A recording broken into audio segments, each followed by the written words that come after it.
मौत रब्बुल आलमीन रखवा इन्नक मय्यतुन व इन्नहु मय्यतुन सूरत नंबर मुजा मोहम्मद सल्लल्लाहु अलैहि वसल्लम तू भी मरंदे त ही भी मरंदा है रब जो कानून है पैगंबर मोहम्मद सल्लल्लाहु अलैहि वसल्लम जो अल्लाह छा फरमाए वमा जअलना लिबशरिन मिन क़ब्ल खल्क़ुन दअफ़ा इन मित फहुमुल खालिदून कुल्लु नफ्सिन ज़ाइक़तुल मौत। ओ मुजा मोहम्मद सल्लल्लाहु अलैहि वसल्लम कहीं भी बशर के साथ दुनिया में हमेशगी कोन निनिया ओ जकने तुझे मथा मौत आई छा ये हमेशा रहंदा कुल्लु नफ्सिन ज़ाइक़तुल मौत हर नफ्स जे मथा मौत अचनिया।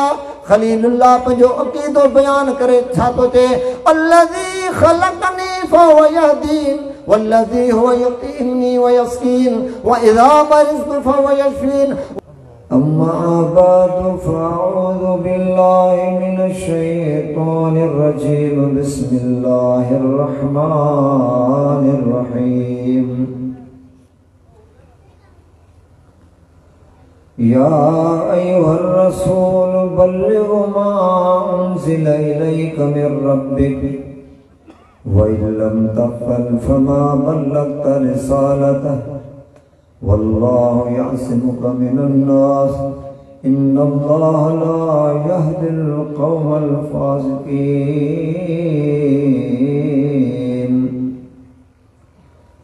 फ़क़ाल अल्लाहु तबारक व तआला फ़िल क़ुरआनिल मजीद फ़अऊज़ु बिल्लाहि मिनश शैतानिर रजीम। व इज़ा क़ील लहुम तआलौ इला मा अंज़लल्लाहु व इलर रसूल क़ालू हस्बुना मा वजदना अलैहि आबाअना अवलौ काना आबाहुम ला यअलमून शैअन व ला यहतदून।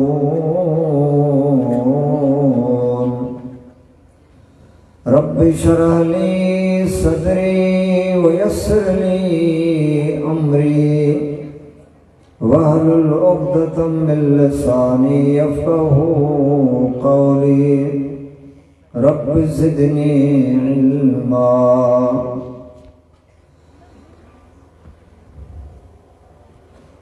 जेकी दोस्त कुछ पोइते के गुज़ारिशां तां वेझा अचो अल्लाह तव्हांखे जज़ाए ख़ैर ता फरमाए। थोड़ी तव्हांजी जेका सुस्ती आहे उहा ख़तमु थी वेंदी ऐं जेतिरो तव्हां ख़तीब जे वेझा थी वेंदव आम्हूं साम्हूं जेका गुफ़्तगू थींदी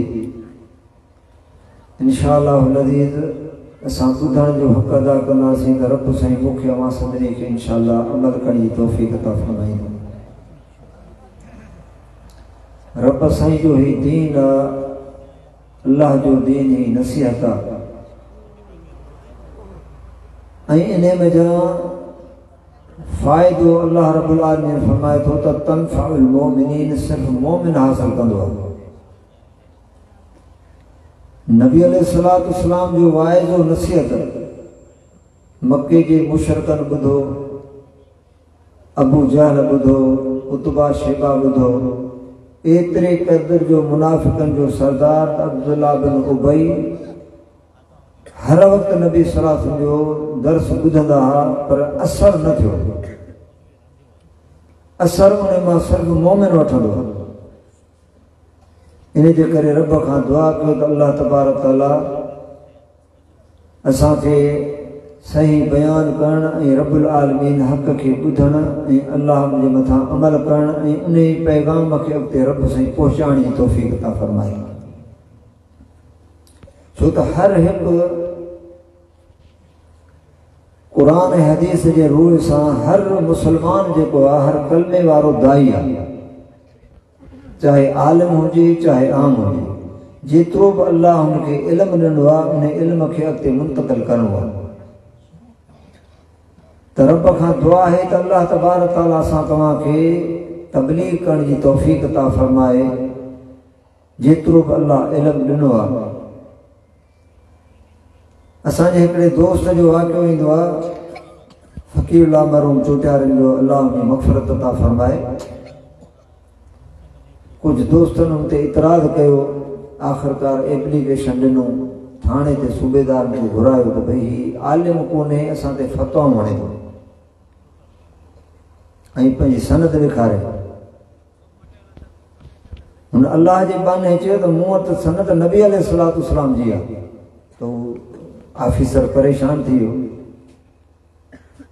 तो कीअं छा को सहाबी जी थी न, नबी अलैहिस्सलाम फरमाए तो बल्लिगु अन्नी वलो आया, इन में को आलिम शर्त कोन्हे, तव्हां ते हिकिड़ी बि आयत आहे त उनखे तव्हां अॻिते पहुचायो। त रब से असांखे तौफ़ीक़ ॾे त अल्लाह तबारक ताला जेतिरो बि असांखे इल्मु ॾे अल्लाह जे उन पैगाम खे हिते पहुचायूं। ऐं दावत तबलीग तमामु हिन जो वॾो अजुर आहे। ही हिकिड़ो सदको जारिया आहे। कंहिं माण्हू जो अक़ीदो सही न आहे, जेकॾहिं असां उन जो अक़ीदो सही कयो, अमल सुनत मुताबिक़ हुनखे असां करायो तबलीग करे, जेकॾहिं उन अमल कयो त असांजो सदको जारिया आहे। ज़िंदगी भर अमल कंदो रहंदो, अल्लाह असां तव्हांखे हुनजो अजर ॾींदो। पर अल्लाह न करे जेकॾहिं असां तव्हां तबलीग कई ऐं जेकॾहिं अल्लाह तबारक ताला जे क़ुर हदीस जे मुखालफ़त में वई ज़रे बराबर बि, त इहो इंसान असांजे लाइ क़यामत जे ॾियारे यानी वबाल थींदो, उन जो हथ हूंदो ऐं असांजो गिरेबान हूंदो। अक़ीदे जे मामले में, अमल जे मामले में असां ई तव्हांखे मुंहिंजा दोस्तो जेका प्यारे पैगंबर अलैहिस्सलाम जे मथां अल्लाह वही नाज़िल कई, नबी अलैहिस्सलाम उम्मत इहा अमानत पहुचाई। जीअं प्यारे पैगंबर अलैहिस्सलाम खे बि अल्लाह तबारक ताला उन जो पाबंद बणाई ऐं उम्मत जे मथां बि इहा ई पाबंदी आहे। नबी सलाह फरमाते या अय्युहा रसूल बल्लिग मा उनज़िल इलैका मिन रब्बिक व इल्लम तफअल फमा बल्लगत रिसालत। पैगंबर अलैहिस्सलाम तूं तबलीग कर, वाइदो नसीहत कर, पर पाबंदी कहिड़ी आहे? जेकी तुंहिंजे रब जे तरफ़ां तो ते नाज़िल कयो आहे इहो ई तूं पहुचा। जेकॾहिं इहे न कई त तूं नबूवत ऐं रिसालत जो हक़दार आहीं। पोइ प्यारे पैगंबर अलैहिस्सलाम हजतुल विदा ते बहितरीन इज्तिमा सहाबा कराम जो नबी अलैहिस्सलाम उन सां मुखातिब ते फरमाए त अल्लाह तबारक ताला मुंहिंजे मुतलिक़ मां खां सवाल कंदो त मुंहिंजे पैगंबर मां ते ही मुंहिंजो दीन पहुचायो आहे न, तव्हां कहिड़ो जवाबु ॾींदो? अल्लाह जा रसूल अव्हां दीन पहुचायो, बल्कि दीन पहुचाइण जो का अव्हां हक़ अदा करे छॾियो। पाण सल्लल्लाहु अलैहि वसल्लम फरमाए त मुंहिंजा अल्लाह तूं गवाह रहिजां, अल्लाह तूं गवाह रहिजां, अल्लाह तूं गवाह रहिजां, ही मूं तो तुंहिंजो दीन हिन ते पहुचाए छॾियो। हाणे पाण फरमायूं त ग़ाइबीन ताईं पहुचाइण अव्हां जो कमु आहे। नबी अलैहिस्सलाम ते अल्लाह जेका वही नाज़िल कई क़ुर हदीस जे सूरत में प्यारे पैगंबर सल्लल्लाहु अलैहि वसल्लम पहुचाइण जो हक़ अदा करे छॾियो। वरी सहाबा कराम अल्हम्दुलिल्लाह जी नबी अलैहिस्सलाम खे अमानत दी, बा अमानत हो दीन अल्लाह जो ॿियनि ते पहुचायो। पाण बि अमल कयूं ऐं ॿियो अल्लाह तबारक ताला जे ॿियनि ताईं इहो पंहिंजो पैगाम रब्बुल आलमीन जो पहुचायूं। त यानी असां ई तव्हांजे लाइ इहो मिसाल आहे त ही रब जो दीन आहे, अल्लाह जी शरीयत आहे, अल्लाह जो कानून आहे। असां इन लाइ कोन आया आहियूं त माण्हू असां खां राज़ी थी वञनि, माण्हुनि जे मुआफ़क़त में मिसाल तौरु तबलीग कयूं। अल्लाह रब्बुल आलमीन इन जी सख़्त मना कई आहे। जेकॾहिं क़ुर मजीद ते असां तव्हां ज़रा गौर करे ॾिसो, छो त मके जा जेके मुशरिक हुआ नबी अलैहिस्सलाम जी कई मुखालफ़त कयूं, कई दुश्मनियूं कयूं, आख़िरकार ने उनखे हथियार फिटा करणा पइजी विया। एतिरे क़दुरु मजबूर थी करे नबी अलैहिस्सलाम जे साम्हूं अहिड़ियूं पेशकशूं रखियूं त हिन अल्लाह तबारक ताला जे दीन में का तब्दीली कर या इन खां अलावा को तूं ॿियो आण। पोइ अल्लाह रब्बुल आलमीन नबी अलैहिस्सलाम खे फरमाए थो, मुंहिंजा पैगंबर अलैहिस्सलाम ही मके जा मुशरिक तोखे मुंहिंजी वही खां हटाए पंहिंजी मर्ज़ी ते हलाइण चाहिनि था त तूं असांजी मर्ज़ी ते हल। पर मुंहिंजा पैगंबर अलैहिस्सलाम जेकॾहिं असां तोखे न बचायूं हा त क़रीब तूं थोरो इन ॾे लाड़ो करे। हाणे तव्हां सोचो, अहिड़ा मुतालबा रखियूं त असां हिकु साल तूं असांजे बुतनि जी इबादत कर, पोइ हिकु साल तुंहिंजे रब जी इबादत कयूं था। अहिड़ा मुतालबा बि रखिया विया। पर नबी अलैहिस्सलाम खे एतिरे क़दर बि चयूं त असीं तुंहिंजी मुखालफ़त छॾे था ॾियूं, तूं पंहिंजे दीन जी तबलीग कर। अबू तालिब वटि विया आख़िरकार मजबूर थी करे त पंहिंजे भाइटे खे सम्झा ऐं असांजी सिर्फ़ मुखालफ़त न करे। पर अल्लाह रब्बुल आलमीन प्यारे पैगंबर अलैहिस्सलाम खे उहा इस्तक़ामत ॾिनी। पाण फरमाई त हिन हथ ते चंड रखंदे सिज रखंदो तॾहिं आऊं जेकी मुंहिंजे रब जो हुकुम आहे सो आऊं कमी कोन कंदुसि। मूंखे जेका अल्लाह जी अमानत आहे इहा आऊं पहुचाईंदुसि, पोइ चाहे तव्हां ख़ुशि रहो चाहे राज़ी रहो। अल्लाह तबारक ताला इन जो क़ुरान मजीद जे अंदरि तज़किरो कयो आहे। ऐं जेकॾहिं तव्हां गौर करे ॾिसो त केतिरे क़दुरु सख़्ती आहे। ऐं अॼु असां तव्हां जेकॾहिं अल्लाह तबारक ताला जे दीन जे ख़िलाफ़ जेकॾहिं को अक़ीदो आहे उनखे रद्द कयूं था, माण्हू ईअं ई मुखालफ़त कनि था जीअं नबी अलैहिस्सलाम जी मुखालफ़त कई वई। नबी अलैहिस्सलाम जी दावत छा आहे? हिकु अल्लाह जे तरफ़ दावत हुई, हिकु रब जे तरफ़ सॼो। ऐं उन्हनि खे इहा ॾुखी छो लॻी त असां 360 जा पूॼारी ऐं हिकिड़े रब जी दावत बि हाणे असांजा इलाह ग़लति थियनि था। अदावत इहा ई न। इब्राहिम अलैहिस्सलाम सां दुश्मनी छाजी त इब्राहिम अलैहिस्सलाम हिकु रब जो पूॼारी हो, हिकु रब जो दाई हो, तौहीद जो दाई हो। इहा ॻाल्हि हुनखे ॾुखी लॻी। हर पैगंबर सां जेतिरी अदावत ऐं दुश्मनी रही आहे सिर्फ़ु इन जे करे त हुन अल्लाह तबारक ताला जो हक़ बयानु कयो। उहो हक़ उन्हनि खे तकलीफ़ ऐं कोड़ो लॻो मुखालफ़त इन जे करे। अॼु बि तव्हां वेही ॾिसो त अल्लाह रब्बुल आलमीन असांखे तौफ़ीक़ अता फ़रमाए। अॼु बि हक़ वारी जेका जमायत आहे जॾहिं हक़ बयानु करे थी, हक़ छा आहे? क़ुरान हदीस आहे। आमनू बिमा नुज़िल अला मुहम्मद व हुवल हक़्क़ु मिन रब्बिहिम। रब्बुल आलमीन तो फरमाए जेकी मुहम्मद सल्लल्लाहु अलैहि वसल्लम जे मथां नाज़िल कयो इहो अल्लाह जे तरफ़ां हक़ आहे। इहो हक़ जॾहिं बयानु थिए थो त ज़रूरु जेको बातिल मिसाल माना क़ुरान हदीस जे ख़िलाफ़ जेको हुनजो को अक़ीदो को अमल आहे त उहो जॾहिं रद्द थींदो त हुनखे तकलीफ़ थींदी न। पर अल्लाह जी महिरबानी सां अॼु बि रब जा अहसान आहिनि। अॼु बि अहिड़ा आलिम मौजूदु आहिनि जेके क़ुरान हदीस जा दाई आहिनि। माण्हुनि खे कोन था ॾिसनि त माण्हू ख़ुशि थींदा या राज़ी थींदा। अल्लाह असां खां राज़ी थी वञे अल्लाह जे तौहीद जे ख़िलाफ़, अल्लाह तबारक ताला जी रुबूबियत में, अल्लाह जी इबादत में, अल्लाह जे इस्मा सिफ़ात जे अंदरि जेकॾहिं कंहिं बि जाइ ते जेकॾहिं उहो शिरक ॾिसनि था त क़ुरान हदीस जे रूह सां हुनखे रद्द कंदा। इहा रब तबारक ताला जी इहा हिन जमात ते रब्बुल आलमीन जा वॾा अहसान आहिनि जेको हर जाइ ते अल्लाह जी महिरबानी सां हक़ जे पैगाम खे पहुचाए थी। जीअं तव्हां ॿुधो क़ुरान हदीस जे मिसाल तौरु तव्हां सोचो उन खे बजाए तरजीह ॾियण जे ऐं उम्मती जे हिकिड़े कौल खे तरजीह ॾियण तव्हां बयानु ॿुधो। इन जे करे मुंहिंजा प्यारा भाइरो दोस्तो असां तव्हांखे सोचणु खपे त असां अल्लाह तबारक ताला जे दीन खे पहिरियां सम्झूं त दीन आहे छा, ऐं उन खां पोइ अल्लाह खां उनजे मथां अमल जी तौफ़ीक़ तलब कयूं ऐं पोइ इन हक़ खे माण्हुनि ताईं पहुचायूं। पोइ उन मुक़ाबले में ज़रूरु तकलीफ़ूं ईंदियूं, मुश्किलातूं ईंदियूं, उन्हनि ते सब्र कबो।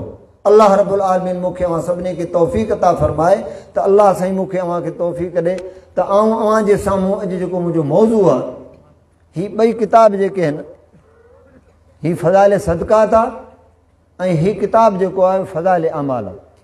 हिन जो सिंधी जे अंदरि तर्जुमो आहे ऐं हीअ उर्दू जे अंदरि फ़ज़ाइल सदक़ात आहे। ऐं फ़ज़ाइल सदक़ात जो पहिरियां मूं तव्हांखे तारफ़ करायो त हीअ उहो किताबु आहे जेको ख़ासि माना जमात जे अंदरि जंहिंजो वक़्तु लॻल हूंदो आहे, जीअं चिलो 4 महीना साल या वधीक, उन्हनि जे आॾोहनि जी तइलीम कई वेंदी आहे। ॿई किताब मौलाना शेख लतीफ़ माना ज़करिया जा लिखियल आहिनि। ऐं जेकॾहिं तव्हां असां इन्हनि जो जाइज़ो वठंदासीं त असांखे हैरत लॻंदी। हैरत लॻंदी त मिसाल तौरु तौहीद जी दावा करण वारा ऐं वरी अल्लाह तबारक ताला जी ज़ात सां कंहिंखे शरीक कनि मुहताजनि खे। तव्हां अक़ीदा पढ़ंदव तव्हांखे हैरानी लॻंदी। पहिरियां बि मूं हिकिड़ो अक़ीदो बयानु कयो फ़ज़ाइल सदक़ात जो, हीअ मूं वटि फ़ोटो कापी बि हूंदियूं आहिनि। हीअ फ़ज़ाइल सदक़ात आहे, हिनजी फ़ोटो कापी आहे। पहिरियां मूं इहो वाक़ियो बयानु कयो त हिकिड़ी जाइ ते लिखे थो त हिकिड़ो सखी हुनजी क़बर जी ज़ियारत जे लाइ हिकिड़ी जमात वई, पोइ राति जो उते सुता हाणे सखी माना सखावत करे तो मरण खां पोइ बि 670 711 12 सफ़े ते आहे।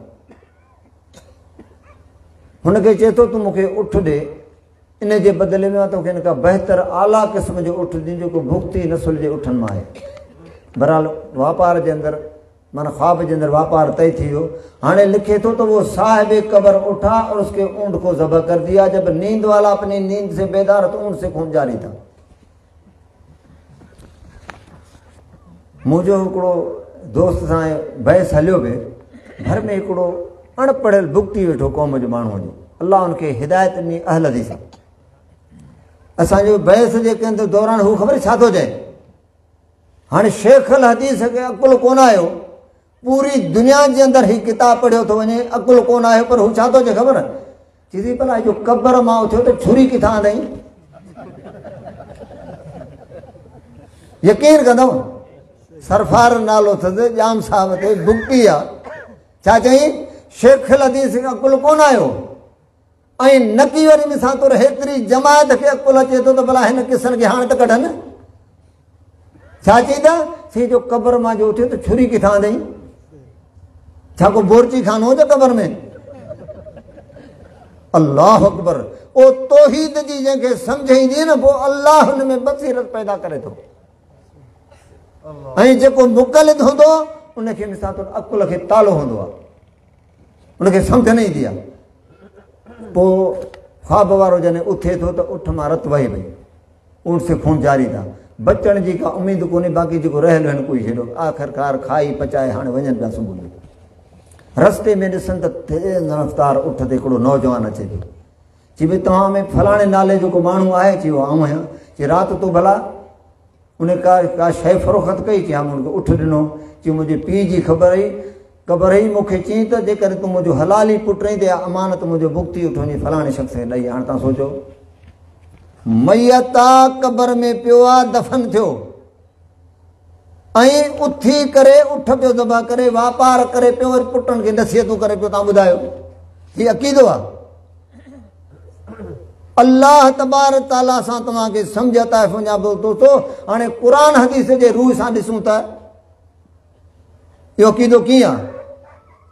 अल्लाह छा थो फरमाए, वल्लज़ीन यदून मिन दूनिल्लाह ला यख़्लुक़ून शैअन वहुम युख़्लक़ून अमवातुन ग़ैरु अहया वमा यशउरून अय्यान युबअसून।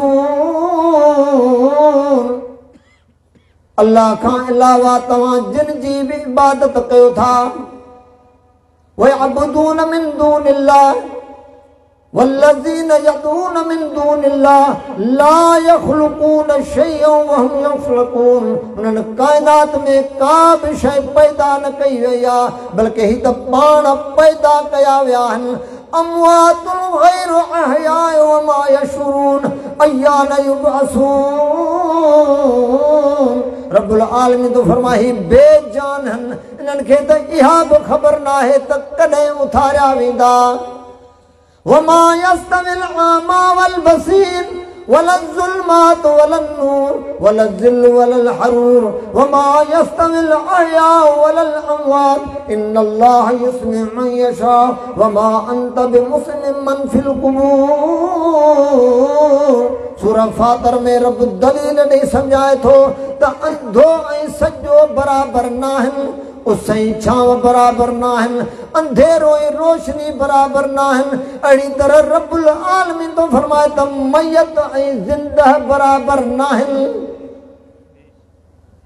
ज़िंदह त वापार बि करे सघे थो, पुटनि खे नसीहत बि करे पियो, मोह छाजे लाइ? कब्र में पियो आहे, वापार बि करे पियो, उथी करे उठ बि कोहे पियो। पोइ क़ुरान छा थो फरमाए, ओ मुंहिंजा मोहम्मद सल्लल्लाहु अलैहि वसल्लम जेके कब्रुनि जे अंदरि दफ़न मुंहिंजा पैगंबर अलैहिस्सलातु वस्सलाम तूं उन्हनि खे ॿुधाए नथो सघीं। अल्लाह रब्बुल आलमीन दलील ॾेई सम्झायो आहे। ऐं उन खां पोइ बि असां तव्हां मुंहिंजा दोस्तो इन्हनि शयुनि खे अञा पंहिंजे हर मस्जिद जी ज़ीनत, मेंबर जी ज़ीनत रखी वेठा आहियूं। हर मस्जिद जे अंदरि तव्हांखे फ़ज़ाइल अमाल मिलंदो। तव्हां मुतालो त करे ॾिसो, फ़ज़ाइल दुरूद जे अंदरि ग़ालिबन 152 सुफ़ा फोटो कॉपी तव्हां ॾिसो।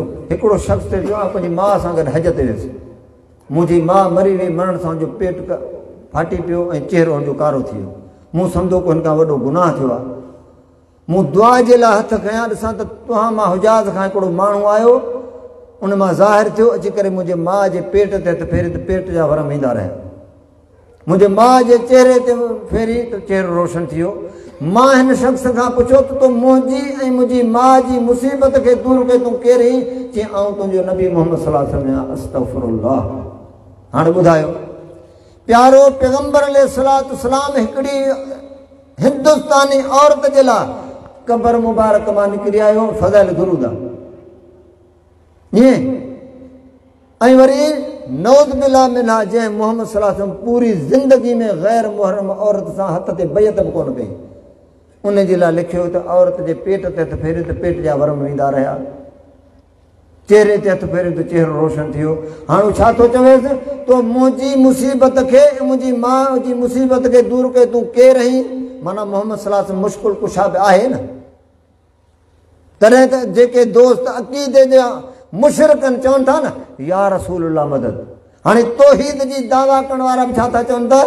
तो मुंहिंजी ऐं मुंहिंजी माउ जी मुसीबत खे दूर कयो। ॿुधायो, ही तौहीद आहे। अल्लाह जो प्यारो पैगंबर अलैहिस्सलातु वस्सलाम हिन दुनिया मां वञनि पिया, नसीहत कड़ी कई, आऊं पंहिंजे परवरदिगार ॾे वञा पियो, तव्हां में ॿ शयूं छॾियो थो वञा। ईअं चयो त पोइ तव्हां मूंखां पुछिजो, आऊं तव्हांजी मुश्किल कुशाई कंदुसि, परेशानी जे वक़्तु मूंसां मशवरा कजो। ईअं आहे छा? सभ खां पहिरियों मसइलो नबी अलैहिस्सलातु वस्सलाम जी वफ़ात थी आहे त हयात नबी जो मसइलो अल्लाह तबारक तआला ज़ाहिर कराए। अंसारनि ख़लीफ़ो चूंडियो न, पर उमर रज़ी अल्लाह ताला नो तलवार जेका आहे सा चौक में खणी बीहे त नबी सल्लल्लाहु अलैहि वसल्लम ते मौत कोन आई आहे। जंहिं चयो त पैगंबर ते मौत आई आहे, ऐं जी गर्दन लाहे छॾींदुसि। हाणे उमर साईं जे साम्हूं वञे केरु? हिकिड़ो नबी सल्लल्लाहु अलैहि वसल्लम जो ॾुख आहे, ॿी परेशानी आहे, चौक जे अंदरि तलवार खे बीठो आहे।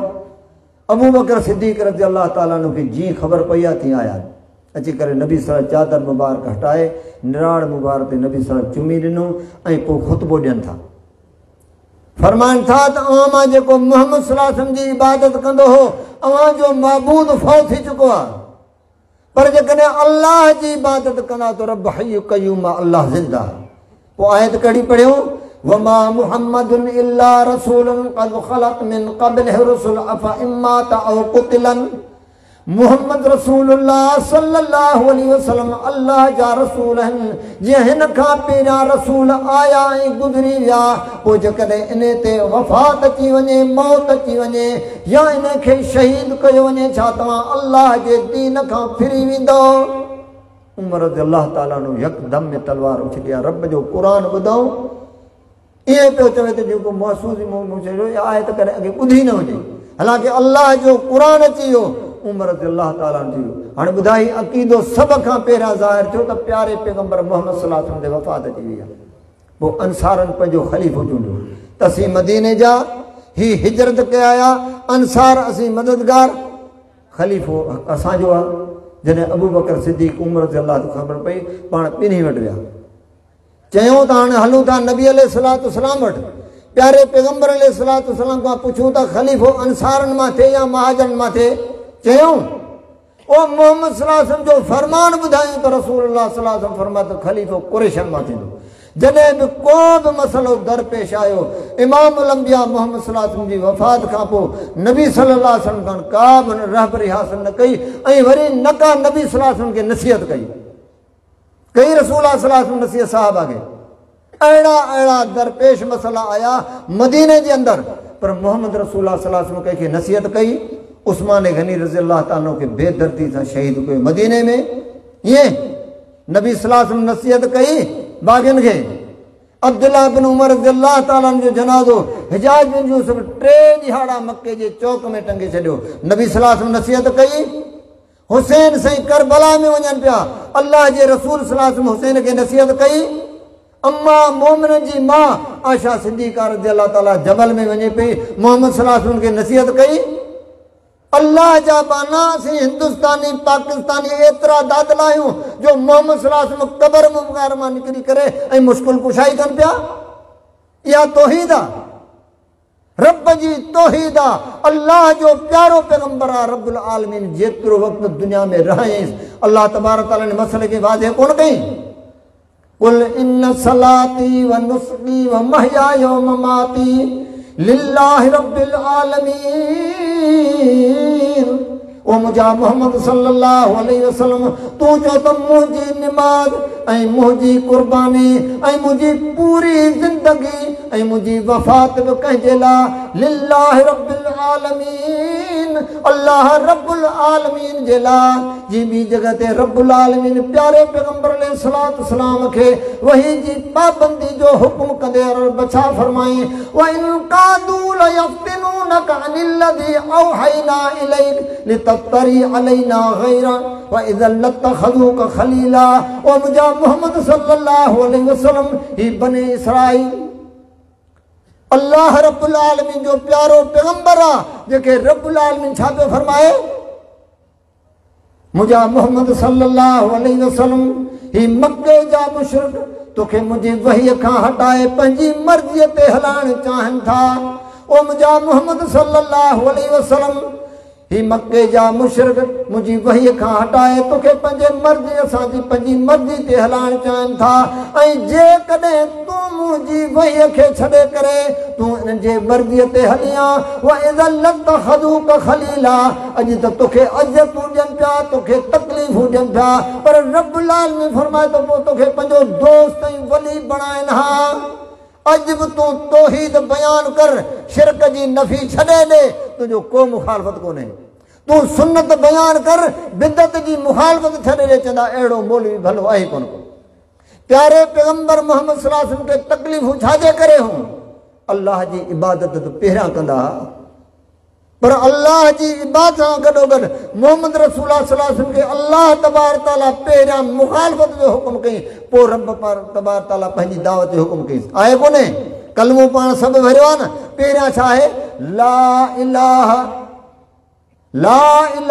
इल्लल्लाह यानी को भी इलाह कोने यानी को भी हाजत रवा ना है सामू 360 बुत बैतुल्लाह जे अंदर रखियान मक्के जा मुशरिक मोहम्मद सल्लल्लाहु अलैहि वसल्लम जे सामू हन ऐ पहिरियां खां पहिरीं दावत कहिया ला इलाहा इल्लल्लाह अल्लाह खां सवा को भी माबूद ना है जेकी यानी तहां 360 माबूद बनाया हन ये माबूद कोनन लेकिन माबूद केरा इबादत जे लायक केरा इल्लल्लाह।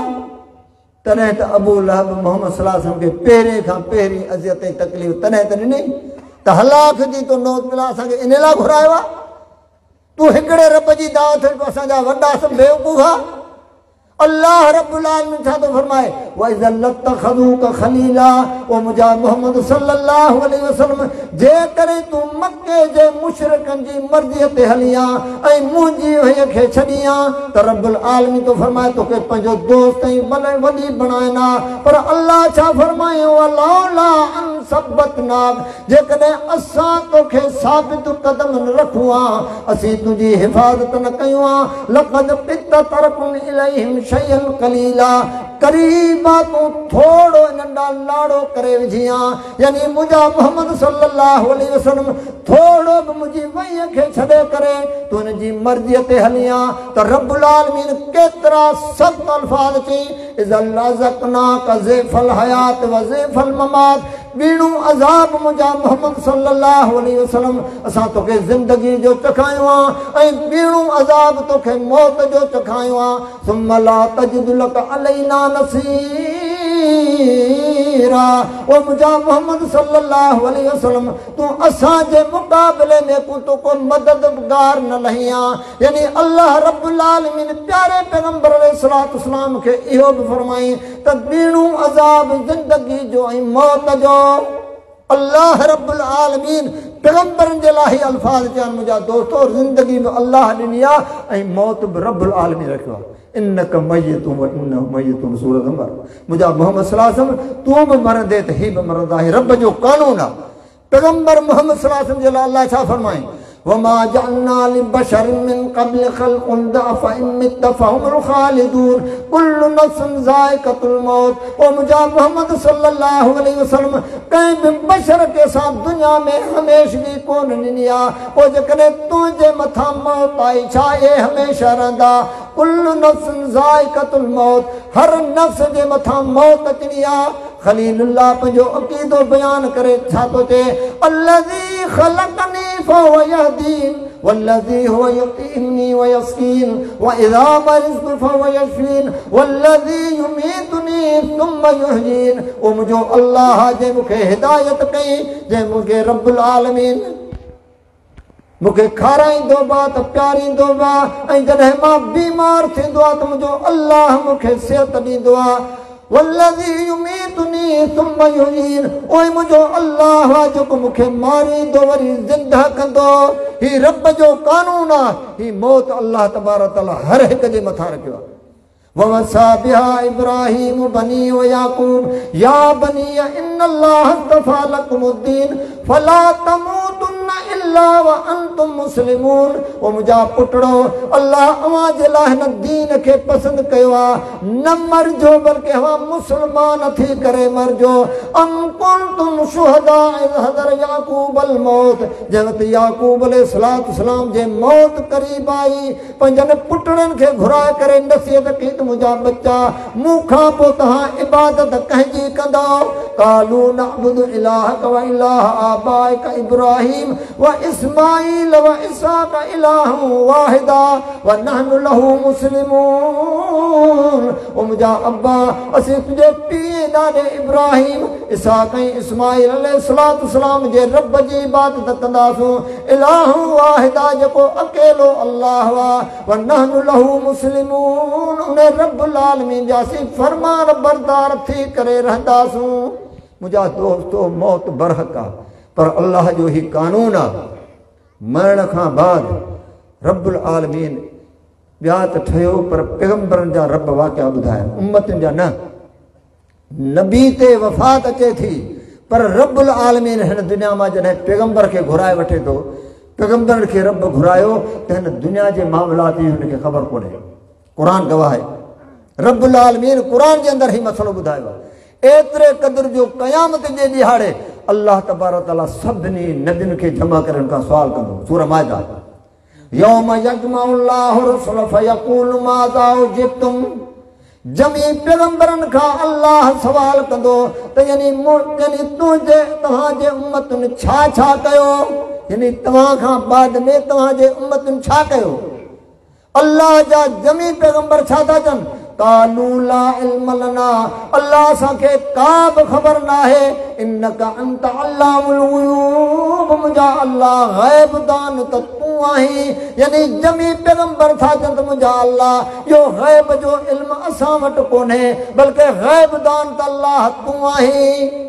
अल्लाह रब्बुल आलमीन ये प्यारे पैगंबरनि खां रब्बुल आलमीन इहो इक़रार कराई त अल्लाह जा जमी पैगंबर था चवनि त क़ालू ला इल्म लना, अल्लाह असांखे का ख़बर न।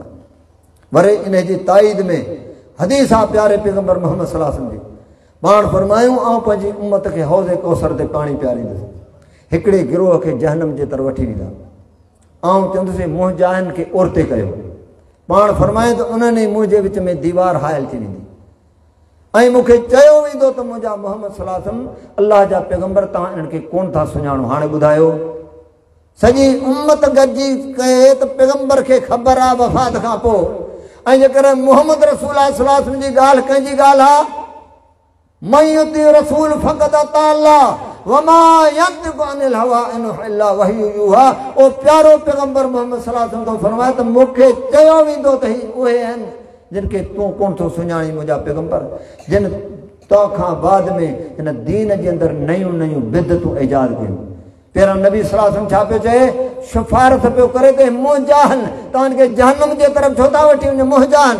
जॾहिं नबी अलैहिस्सलातु वस्सलाम खे ॿुधायूं त ही तव्हां खां बाद में पैगंबर सल्लल्लाहु अलैहि वसल्लम खे इहो इल्मु कोन्हे त मूंखां बाद में हिन बिदतूं जेके ईजाद कयूं दीन में, पर जॾहिं मालूम थियो पोइ पाण छा पिया फरमाइनि, मूंखां परे कयो। पहिरियां छा पिया चवनि, जॾहिं ख़बर कोन हुई। ही अक़ीदो आहे क़ुरान हदीस जो ख़ुदा जा बाना, ऐं असांखे अक़ीदो कहिड़ो ॿुधाए थो वञे त असीं जेकी कुझु अमल कयूं था हर 8 ॾियारे नबी सल्लल्लाहु अलैहि वसल्लम पेश कनि था। ॿुधायो अल्लाह रब्बुल आलमीन रहमत फरमाए प्यारे पैगंबर मोहम्मद सल्लल्लाहु अलैहि वसल्लम फरमायो ऐं सूमर जो रोज़ो रखां थो ऐं ख़मीस जो यानी जुमेरात। सूमर ते मां पैदा थियो आहियां ऐं ख़मीस जे ॾियारे अल्लाह तबारक ताला जे बारगाह में अमल पेश कनि था। ऐं चवां थो जॾहिं अल्लाह वटि मुंहिंजा अमल पेश कनि था ऐं रोज़े सां वञा। ॿुधायो केतिरो तज़ाद आहे। अल्लाह सां तव्हांजे मथां रहमत फरमाए मुंहिंजा दोस्तो ही दीन आहे, हीअ अल्लाह जी अमानत आहे। क़ुरान हदीस जे ख़िलाफ़ जेकॾहिं असां को बि अक़ीदो बयानु कयो प्यारे पैगंबर मोहम्मद रसूलुल्लाह सल्लल्लाहु अलैहि वसल्लम जे जेकॾहिं हदीस जे असां जेकॾहिं को ग़लति अक़ीदो बयानु कयो त हाणे तव्हां क़ुरान हदीस ॿुधो था ॿुधायो त माना पैगंबरनि खे वफ़ात खां पोइ पंहिंजे उम्मत जी ख़बर आहे। ईसा अलैहिस्सलातु वस्सलाम अल्लाह जो पैगंबर आहे। रब्बुल आलमीन चौथे आसमान ते ज़िंदा खणी वरितईं। फलम्मा तवफ़ैतनी कुंत अंत रक़ीब अलैहि। ऐं अल्लाह तबारक ताला क़यामत जे ॾिहाड़े ईसा अलैहिस्सलातु वस्सलाम खां सवाल थो करे। ईसाई बि मौजूदु आहिनि। हीउ रब जो कानून आहे। जीअं सूरह यूनुस में अल्लाह फरमाए थो न वयौम नहशुरुहुम जमीअन थुम्मा नक़ूलु लिल्लज़ीना अशरकू मकानकुम अंतुम वशुरकाकुम फज़य्यना बैनहुम वक़ाल शुरकाहुम मा कुंतुम इयाना तअबुदून फ़कफ़ा बिल्लाहि शहीदन बैनना व बैनकुम इन कुन्ना अन इबादतिकुम लगाफ़िलीन। जंहिं ॾियारे रब्बुल आलमीन थो फरमाए असां पूजींदड़ ऐं पूजारनि खे असां जमा कंदासीं पोइ आम्हूं साम्हूं बीहारे करे सवाल कंदासीं उन्हनि जा शरीक उन्हनि खे छा चवंदा तव्हां असांजी इबादत कोन कंदा हुओ। अॼु ईसाई चवनि था त ईसा अलैहिस्सलातु वस्सलाम अल्लाह जो पुटु आहे उन जे वालिद खे रब सां शरीक कनि था। पर रब जो क़ुरान गवाह आहे जिन दुनिया जे अंदरि पैगंबरनि जी या उम्मतुनि जी पूॼा कई क़यामत जे ॾिहाड़े छा चवंदा फ़कफ़ा बिल्लाहि शहीदन बैनना व बैनकुम इन कुन्ना अन इबादतिकुम लगाफ़िलीन। अल्लाह इन्हनि असांजे विच में तूं गवाही त असीं इन्हनि जी पुकार खां जी इबादत खां बिल्कुलु बेख़बर आसीं। जीअं ईसा अलैहिस्सलातु वस्सलाम खां अल्लाह सवाल करे थो ईसाई बि मौजूदु आहिनि पर सवाल कंहिंखां आहे ईसा अलैहिस्सलातु वस्सलाम खां वइज़ क़ाल अल्लाहु या ईसा इब्न मरियम अंत क़ुल्त लिन्नासि इत्तख़िज़ूनी व उम्मी इलाहैन मिन दूनिल्लाह। ओ ईसा पुट मरियम जा छा तो यानी ने ईसाइनि खे चयो त अल्लाह खां अलावा तव्हां मूंखे मुंहिंजी माउ खे बि तव्हां रब करे वठो तव्हां चयो हो छा। अल्लाह जो पैगंबर जेको जवाब ॾे थो तूं गौर कर क़ाल सुब्हानक मा यकूनु ली अन अक़ूल मा लैस ली बिहक़। मुंहिंजा अल्लाह इन चवण खां त तूं पाक आहीं पर मुंहिंजा अल्लाह मूंखे इहो हक़ ई न आहे जो मां इन्हनि खे इहे चवां पर मुंहिंजा अल्लाह जेकॾहिं मूं चयो हूंदो त तोखे त मालूम हूंदो तालम माफ़ी नफ़्सी वला आलम माफ़ी नफ़्स। छो जेकी मुंहिंजी दिलि में अल्लाह तूं थो ॼाणे जेको तुंहिंजी में मां कोन थो ॼाणा। इन्नक अंत अल्लाहुल ग़ुयूब। मुंहिंजा अल्लाह ग़ैब दान त तूं आहीं। अल्लाह जो पैगंबर आहे रब्बुल आलमीन जे साम्हूं ईसाइनि जे अॾु छा थो चए पंहिंजे रब खे मुंहिंजा अल्लाह इन ॻाल्हि जो चवणु मूंखे हक़ ई न आहे। मां कीअं चवंदुसि जेकॾहिं मूं चयो हूंदो त तोखे त मालूम हूंदो जेको मुंहिंजी दिलि में तूं थो ॼाणी अल्लाह तुंहिंजी में कोन थो। ऐं जॾहिं हिन में रहियुसि ऐं इन्हनि खे चवंदो रहियुसि त मुंहिंजो रब बि अल्लाह अहांजो रब बि अल्लाह अन इब्दुल्लाह रब्बी व रब्बकुम व कुन्तु अलैहिम शहीदम मा दुमतु फीहिम फलम्मा तवफ़ैतनी कुन्त अंत रक़ीब अलैहिम। पर मुंहिंजा अल्लाह जॾहिं तो मूंखे पाण ॾांहुं खणी वरितो त अल्लाह तूं ई इन्हनि जो निगहबान रहे। यानी मूंखे हिननि जी का ख़बर न आहे त मूंखां पोइ हिननि छा छा कयो। या अल्लाह रब्बुल आलमीन ईसा अलैहिस्सलातु वस्सलाम जी गुफ़्तगू असांखे क़ुरान सूरह माइदा में ॿुधाई आहे। जमी पैगंबर था चवनि वफ़ात खां पोइ त कालू ला इल्म लना अल्लाह असांखे का ख़बर न आहे। अल्लाह जो पैगंबर ईसा अलैहिस्सलातु वस्सलाम मुंहिंजा अल्लाह मूंखे हक़ ई न आहे मूं चयो हूंदो त तोखे त मालूम हूंदो। ॿुधायो छो त ग़ैब दान त अल्लाह तूं यानी मां ग़ैब दान कोन ख़ुदा जा बाना ॿुधायो। इहो अक़ीदो जेकॾहिं इन अक़ीदे जे ख़िलाफ़ हुजे त कंहिं बुज़ुर्ग खे ख़बर पए थी अल्लाह जे पैगंबर खे ख़बर पए थी असीं जेकी कुझु कयूं था ॿुधायो ही ख्वाबनि ते त मज़हब ठहिया आहिनि। देवबंद मदरसो ख्वाब ते कोन ठहियो आहे।